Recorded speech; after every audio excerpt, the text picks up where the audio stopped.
Hello friends. आज के इस क्लास में आप सभी के लिए साइंस का फ्रेंड्स 40 क्वेश्चन पढ़ाने वाले हैं। ये सभी क्वेश्चन बार बार एग्जाम में पूछा जाता है फ्रेंड्स, इसलिए अच्छे से याद कर लीजिएगा, ठीक है। ये 40 क्वेश्चन है फ्रेंड्स, आपको याद करना है। और जो लोग भी टेलीग्राम से जुड़ना चाहते हैं, डिस्क्रिप्शन में लिंक दिया गया है फ्रेंड्स, आप क्लिक करके टेलीग्राम से भी जुड़ सकते हैं, ठीक है। तो चलिए क्लास को स्टार्ट करते हैं। टॉप 40 क्वेश्चन पढ़ाने वाले सब के सब क्वेश्चन भी है, ठीक है। चलिए, आज का पहला क्वेश्चन है कि मानव के शरीर में यूरिया का निर्माण किस अंग में होता है? यूरिया का निर्माण कहाँ पर होता है बताइए, ठीक है। सब के सब क्वेश्चन भी है फ्रेंड्स आप सभी के लिए, ठीक है। बताइए, तो यहाँ पे याद कर लीजिएगा, यूरिया का निर्माण जो होता है वो कहाँ पर होता है? यकृत में होता है। यकृत को ही लीवर भी कहते हैं, ठीक है। अगला क्वेश्चन, मनुष्य के शरीर में खून के शुद्धिकरण की प्रक्रिया को क्या कहते हैं? खून के शुद्धिकरण की प्रक्रिया को क्या कहते हैं? बताइए आंसर क्या होगा। खून के शुद्धिकरण की प्रक्रिया को फ्रेंड्स क्या कहते हैं? उसे कहते हैं रक्त अपोहन, ठीक है। इसको आप इंग्लिश में याद रखिएगा, डायलिसिस कहते हैं। क्या कहते हैं? डायलिसिस कहते हैं खून के शुद्धिकरण की प्रक्रिया को। चलिए अगला क्वेश्चन, वृक्क के प्रति मिनट औसत रक्त प्रवाह कितना होता है? ठीक है, किडनी की यहाँ पे बात हो रहा है। से प्रति मिनट औसत रक्त प्रवाह कितना होता है? तो याद कर लीजिए, 1 से लेकर 1.2 लीटर पर मिनट। ऑप्शन नंबर यहाँ पे बी हो जाएगा। 3 नंबर क्वेश्चन का बी हो गया आपका। आगे आगे बढ़ने से पहले फ्रेंड्स यहाँ पे देख सकते हैं, देखिए क्वेश्चन कहाँ से पूछता है फ्रेंड्स, ताकि आपको एक आइडिया हो सके, ठीक है। ये देखिए फ्रेंड्स, ये क्वेश्चन पूछा गया है, सेम क्वेश्चन जो है हम क्लास में पढ़ा दिए थे। ये क्वेश्चन पूछा गया फ्रेंड्स, सेम क्वेश्चन हम क्लास में पढ़ा दिए थे। ये क्वेश्चन पूछा गया, क्लास में पढ़ा दिए थे। ये क्वेश्चन पूछा गया मेरा नोट से, ये क्वेश्चन नोट से। आप देख सकते हैं, खुद ही देखिए फ्रेंड्स, हम जो पढ़ाते हैं क्वेश्चन कैसे आता है, ठीक है।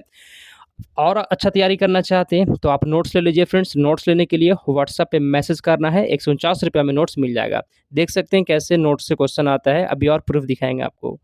आगे चलते हैं, यूरोक्रोम का निर्माण कैसे होता है? अगला यहाँ पे क्वेश्चन है, यूरोक्रोम का निर्माण कैसे होता है? याद कर लीजिएगा फ्रेंड्स, इसका निर्माण कैसे होता है, याद कर लीजिएगा। लाल रुधिर कणिकाओं में हीमोग्लोबिन में होता है, ठीक है। लाल मतलब आरबीसी के हीमोग्लोबिन में होता है। किसका निर्माण? यूरोक्रोम का निर्माण। ऑप्शन नंबर ए है। अगला क्वेश्चन, मानव के शरीर में प्रतिवर्ती क्रिया, ठीक है जी, प्रतिवर्ती क्रिया का नियंत्रण केंद्र कहाँ पर होता है? मानव के शरीर में जो है रिफ्लेक्सिव एक्शन का नियंत्रण कहाँ होता है बताइए।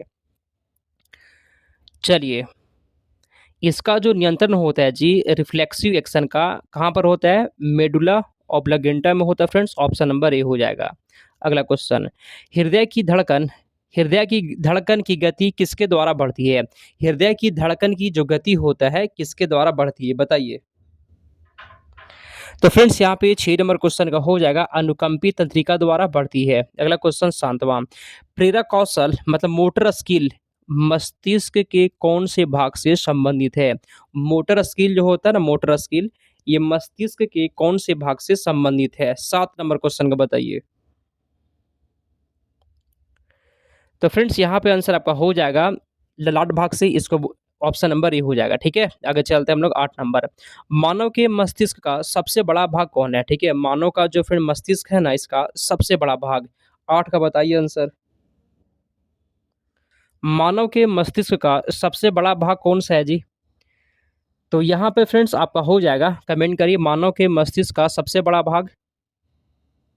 ये वाला एक क्वेश्चन आपके लिए होमवर्क है फ्रेंड, जब क्लास खत्म हो जाएगा तो आप कमेंट करिएगा। आगे चलते हैं अगले क्वेश्चन की ओर। 9वां, तंत्रिका तंत्र मतलब नर्वस सिस्टम के अध्ययन को क्या कहते हैं बताइए। ये सब के सब क्वेश्चन मोस्ट इंपॉर्टेंट है, बार बार पूछता है ये सब, ठीक है।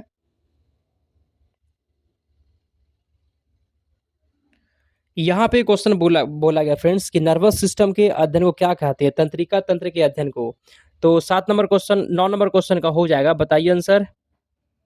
तंत्रिका विज्ञान कहते हैं, न्यूरोलॉजी कहते हैं। आगे चलते हैं 10वां, कम नींद आने के लिए चिकित्सा शब्दावली में प्रयोग किया जाता है, ठीक है। कम नींद आने के लिए इसमें से किस शब्दावली का प्रयोग होता है जिसको फ्रेंड्स कम नींद आता है? ठीक है, उससे क्या कहते हैं? अनिद्रा कहते हैं। आसान क्वेश्चन है, इसको इंग्लिश में इंसोमानिया भी कहा जाता है, ठीक है, जिसको कम नींद आता है। अगला, मस्तिष्क का कौन सा भाग गुरुत्वाकर्षण के विरुद्ध शरीर का समर्थन करता है? ठीक है, गुरुत्वाकर्षण के विरुद्ध शरीर का समर्थन कौन करता है जी? यहाँ पे फ्रेंड्स आपका हो जाएगा अंतराली केंद्रक कहती है इसको, ऑप्शन नंबर ए हो जाएगा। ठीक है, 40 क्वेश्चन है, बहुत कम टाइम में आपको पढ़ा देंगे पूरा। अगला क्वेश्चन, औसतन एक सामान्य मानव का मस्तिष्क का भार कितना होता है, बताइए। मस्तिष्क का भार कितना होता है, बताइए आंसर।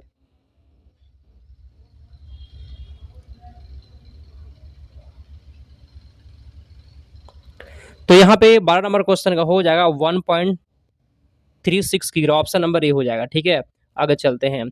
शरीर में परिवर्ती क्रियाओं का नियंत्रण एवं समन्वय कौन करता है? ठीक है, शरीर में जो है प्रतिवर्ती क्रियाओं का नियंत्रण और समन्वय कौन करता है? 13 नंबर क्वेश्चन का बताइए। प्रतिवर्ती क्रियाओं का नियंत्रण और समन्वय कौन करता है? मेरुरज्जु, इसको स्पाइनल कॉर्ड कहते हैं। क्या कहते हैं? Spinal cord. अगला क्वेश्चन, मानव शरीर में कौन सी रक्त कोशिकाएं संक्रमण से शरीर की रक्षा करती है, बताइए। मानव के शरीर में कौन सी रक्त कोशिका संक्रमण से रक्षा करती है? संक्रमण से रक्षा कौन करता है? ये क्वेश्चन भी बहुत बार पूछा गया। ठीक है, संक्रमण से रक्षा कौन करता है? श्वेत रक्त कणिका, इसको इंग्लिश में कहते हैं डब्ल्यूबीसी। डब्ल्यूबीसी जो है ना, ये संक्रमण से रक्षा करता है। अगला, किस रक्त समूह का व्यक्ति सर्वदाता होता है? यूनिवर्सल डोनर कौन होता है? ठीक है, सर्वदाता कौन इसमें से? किस रक्त समूह का व्यक्ति सर्वदाता होता है? 15 नंबर क्वेश्चन का फ्रेंड्स यहाँ पे हो जाएगा ओ समूह का व्यक्ति। ठीक है, ऑप्शन नंबर डी हो गया। अगला क्वेश्चन है, हीमोग्लोबिन का प्रमुख काम क्या है, बताइए। हीमोग्लोबिन का प्रमुख काम क्या है? कमेंट करिए। तो फ्रेंड्स यहाँ पे क्वेश्चन बोला गया है, हीमोग्लोबिन का प्रमुख काम क्या होता है, बताइए आंसर। ठीक है फ्रेंड्स, यहाँ पे हो जाएगा ऑक्सीजन का परिवहन करना। ठीक है, हीमोग्लोबिन का जो काम होता है ना, वो ऑक्सीजन का परिवहन करना होता है। अगला क्वेश्चन, एक सामान्य व्यक्ति के रक्त का औसत पीएच मान कितना होता है? ठीक है, किसी भी व्यक्ति का जो है ना रक्त का औसत पीएच मान कितना होता है? 17 का बताइए। आसान क्वेश्चन है, 7.3 से 7.4 तक होता है। आपको 7.4 याद रखना है, ये खून का मतलब रक्त का पीएच मान होता है 7.4। अगला, रक्त समूह के खोजकर्ता कौन थे, बताइए। ये सब के सब क्वेश्चन बार बार रिपीट होता है, वही पढ़ा रहे आपको। तो यहाँ पे फ्रेंड्स 18 का सी हो जाएगा। ठीक है, कार्ल लैंडस्टीनर, ये जो है ना ब्लड ग्रुप के खोजकर्ता हैं। अगला क्वेश्चन, रुधिर में श्वेत रक्त कणिका मतलब डब्ल्यूबीसी की अत्यधिक मात्रा में उपस्थिति को किस रोग के नाम से जाना जाता है? अगर फ्रेंड्स शरीर में जो है डब्ल्यूबीसी की मात्रा ज़्यादा हो गया, ठीक है, तो कौन सा रोग होता है? ठीक है, बताइए। कमेंट करिए फ्रेंड्स, यहाँ पे क्या होगा आंसर। तो 19 नंबर क्वेश्चन का हो जाएगा, बताइए आंसर। इसे ल्यूकेमिया कहते हैं, ल्यूकेमिया कहते हैं। अगला क्वेश्चन, आगे बढ़ने से पहले फ्रेंड थोड़ा सा और प्रूफ देखिए, आपके पास बिल्कुल भी टाइम नहीं बचा है जी। देखिए क्वेश्चन कहाँ से आता है। ये क्वेश्चन पूछा गया है, सेम क्वेश्चन है मेरा नोट से, नोट्स का पेज नंबर यहाँ लगा दिए हैं। ये क्वेश्चन पूछा गया मेरा नोट से, नोट्स का पेज नंबर लगा दिए हैं। ये क्वेश्चन पूछा गया मेरा नोट्स में, नोट्स का पेज नंबर लगा दिए हैं। जो पिछले बार वाले होंगे मेरा नोट्स में जाइएगा, देखिएगा, आपको मिल जाएगा क्वेश्चन। इतना प्रूफ कोई नहीं दिखाएगा आपको। ये क्वेश्चन पूछा गया है मेरा नोट्स में, ये भी क्वेश्चन मेरा नोट्स से पूछा गया है। कहने का मतलब है अगर आपके पास टाइम है तो नोट्स पढ़ लीजिए फ्रेंड्स, हूबहू क्वेश्चन आता है जी। ठीक है, मेरा व्हाट्सअप नंबर है, इस पे मैसेज करना है, 149 रुपये मिलेगा। ठीक है, चलिए आगे बढ़ते हैं अगले क्वेश्चन की ओर। इंसुलिन नामक हार्मोन का मुख्य काम क्या है? इंसुलिन नामक हार्मोन जो है ना, उसका मेन काम क्या है?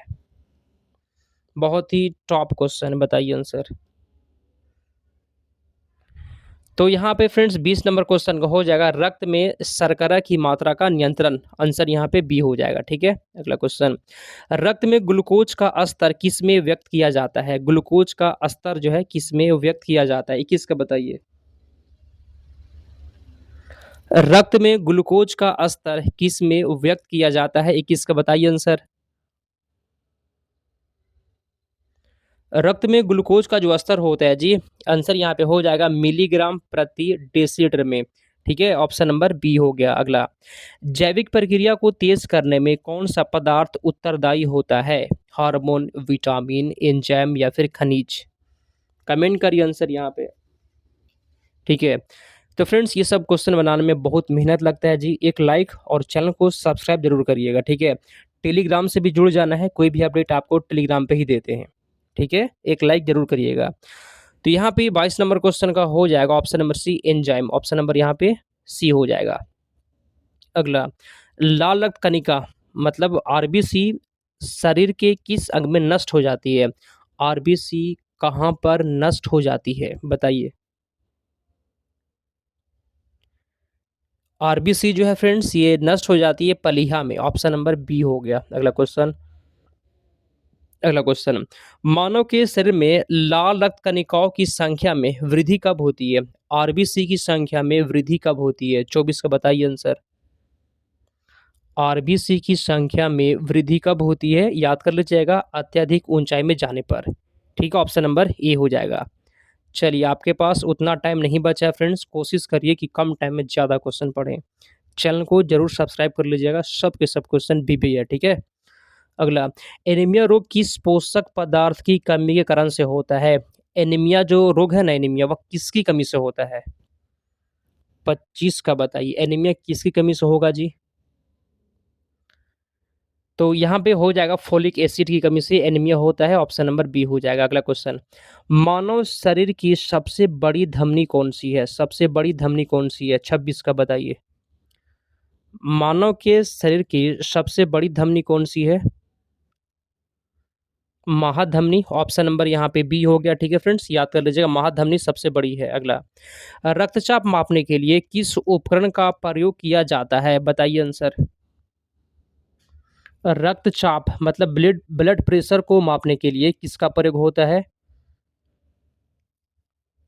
तो यहाँ पे आंसर आपका हो जाएगा स्फिग्मोमैनोमीटर। स्फिग्मोमैनोमीटर का प्रयोग होता है रक्तचाप को मापने के लिए। अगला क्वेश्चन 28, दूध निष्कासन हार्मोन ऑक्सीटोसिन का स्राव कौन सी ग्रंथि करती है? ऑक्सीटोसिन का स्राव इसमें से कौन सी ग्रंथि करती है? 28 का बताइए। तो यहाँ पे फ्रेंड्स 28 नंबर क्वेश्चन का बी हो जाएगा, पीयूष ग्रंथि, ऑप्शन नंबर बी है। आगे चलते हैं 29, मानव के शरीर की सबसे छोटी अंतःस्रावी ग्रंथि कौन सी है? 29 को बताइए। तो मानव शरीर की सबसे छोटी अंतःस्रावी ग्रंथि, ये क्वेश्चन बहुत बार पूछा गया है जी। सबसे छोटी की बात करें हम लोग, आंसर हो जाएगा पीयूष ग्रंथि सबसे छोटी अंतःस्रावी ग्रंथि है। अगला, लड़ो और उड़ो फाइट एंड फ्लाई हार्मोन के नाम से किस हार्मोन को जाना जाता है? कौन सा हार्मोन को फाइट एंड फ्लाई कहा जाता है? चलिए, आंसर यहाँ पे क्या होगा? तो यहाँ पे फ्रेंड्स आपका सही जवाब हो जाएगा, एड्रीनलिन ग्रंथि को क्या कहते हैं? फाइट एंड फ्लाई, लड़ो और उड़ो हार्मोन। चलिए, ये सब क्वेश्चन ना बार बार आता है। अगला क्वेश्चन, मनुष्य में मधुमेह मतलब डायबिटीज रोग किस हार्मोन की कमी से होता है? मनुष्य में डायबिटीज जो है वह किस रोग की, किस हार्मोन की कमी से होता है? तो यहाँ पे 31 का आंसर हो जाएगा, इंसुलिन की कमी से होता है डायबिटीज, बी हो जाएगा। ठीक है। अगला, शरीर में कौन सी ग्रंथियां वाहिनी विहीन होती है? वाहिनी विहीन कौन सी ग्रंथियां होती है? 32 का सही जवाब बताइए। तो यहाँ पे फ्रेंड्स आंसर आपका हो जाएगा, अंतःस्रावी ग्रंथियां वाहिनी विहीन होती है। अगला, किस ग्रंथि को मास्टर ग्रंथि भी कहा जाता है? बताइए, मास्टर ग्रंथि, किस ग्रंथि को मास्टर ग्रंथि कहा जाता है? 33 का आंसर बताइए। तो यहाँ पे फ्रेंड्स हो जाएगा, पीयूष ग्रंथि को मास्टर ग्रंथि कहा जाता है। अगला क्वेश्चन, वैसोप्रोसिन हार्मोन की कमी से कौन सा रोग हो सकता है, हो जाता है? 34 का बताइए आंसर क्या होगा? वैसोप्रोसिन हार्मोन की कमी से कौन सा रोग हो जाता है? तो यहाँ पे फ्रेंड्स कमेंट करिए। डायूरेसिस कहते हैं, क्या कहते हैं? डायूरेसिस, ऑप्शन नंबर बी हो जाएगा। अगला, स्तनधारियों में दूध स्राव को कौन से हार्मोन उत्तेजित करते हैं? बताइए, दूध स्राव को कौन सा हार्मोन उत्तेजित करते हैं? 35 का आंसर बताइए। चलिए, इसमें से कौन सा हार्मोन होगा जी? तो एक तो ऑक्सीटोसिन होता है और प्रोलैक्टिन होता है। ये क्वेश्चन बहुत बार बहुत सारे एग्जाम में बार बार पूछा जाता है। ठीक है, आंसर बी हो जाएगा, ऑक्सीटोसिन एवं प्रोलैक्टिन। अगला, मानव के शरीर में सबसे बड़ी अंतःस्रावी ग्रंथि कौन सी है? सबसे बड़ी अंतःस्रावी ग्रंथि कौन सी है? चलिए बताइए, 36 का आंसर। तो सबसे बड़ी ग्रंथि की बात करें फ्रेंड्स, यहाँ पे थायराइड ग्रंथि हो जाएगा। 36 नंबर क्वेश्चन का बी हो जाएगा। अगला क्वेश्चन, आगे बढ़ने से पहले फ्रेंड्स और प्रूफ देखिए क्वेश्चन कहाँ से आता है, ठीक है? ताकि कम टाइम बच रहा है तो आपको आइडिया हो सके क्वेश्चन कहाँ से पूछता है। ये क्वेश्चन पूछा गया है मेरा नोट से, ये क्वेश्चन पूछा गया है मेरा नोट से, ये क्वेश्चन पूछा गया है मेरा नोट से। नोट्स के यहाँ पे देख सकते हैं पेज नंबर। क्वेश्चन पूछा गया नोट से, क्वेश्चन पूछा गया नोट से। अगर आपको भी नोट्स लेना है फ्रेंड्स, व्हाट्सएप पे मैसेज करिए, 149 रुपये में नोट्स मिल जाएगा। नोट्स पढ़कर जाइए फ्रेंड्स, हूबहू क्वेश्चन आता है, ठीक है? आगे चलते हैं। थाइमस ग्रंथि द्वारा उत्पन्न होने वाला हार्मोन कौन सा है, बताइए? थाइमस ग्रंथि द्वारा कौन सा हार्मोन उत्पन्न होता है? थाइमस ग्रंथि द्वारा थाइमोसिन, ऑप्शन नंबर ए हो जाएगा, ठीक है? थाइमोसिन। अगला क्वेश्चन, गर्भ निरोधक दवाई के रूप में किस हार्मोन की गोलियां दी जाती है? 38 का बताइए। तो यहाँ पे 38 का आंसर हो जाएगा ऑप्शन नंबर ए, ठीक है friends? Estrogen, option number friends यहाँ पे ए हो जाएगा। आगे चलते हैं, 39 नंबर। पीयूष ग्रंथि किस अंग में पाई जाती है? इजी क्वेश्चन और वीवीआई क्वेश्चन। पीयूष ग्रंथि किस अंग में पाई जाती है? हृदय, मस्तिष्क, यकृत या फिर वृक्क? 39 नंबर क्वेश्चन का हो जाएगा, बताइए आंसर। ये मस्तिष्क में होता है, बी आंसर हो जाएगा। अगला क्वेश्चन 40, कौन सी ग्रंथि अंतः एवं बाह्य स्रावी दोनों प्रकार की होती है? 40 का बताइए।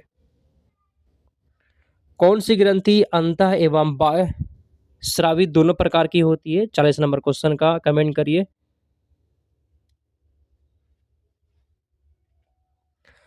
अग्नाशय, ठीक है फ्रेंड्स, ये अंतः एवं बाह्य दोनों प्रकार की होती है। 40 नंबर क्वेश्चन का सी हो जाएगा, ठीक है फ्रेंड्स?